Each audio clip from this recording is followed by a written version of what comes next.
नमस्कार. आयुष्यात कठीण प्रसंगी नेहमी आशावादी राहावं, कारण सूर्य प्रत्येक रात्रीनंतर पुन्हा उगवतोच.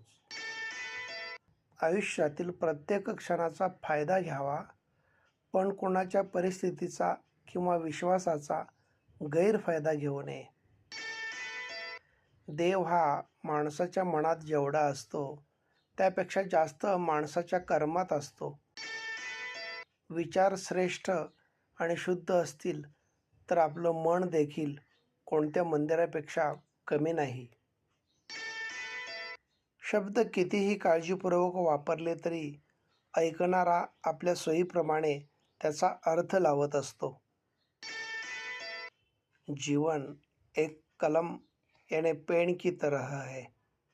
उसकी स्याही खत्म होने से पहले अपनी कहानी लिखिए और पूरी कर लीजिए. Karma says, when you destroy someone's life with lies, fake hopes, and promises, take it as a loan. It will come back to you with interest. धन्यवाद.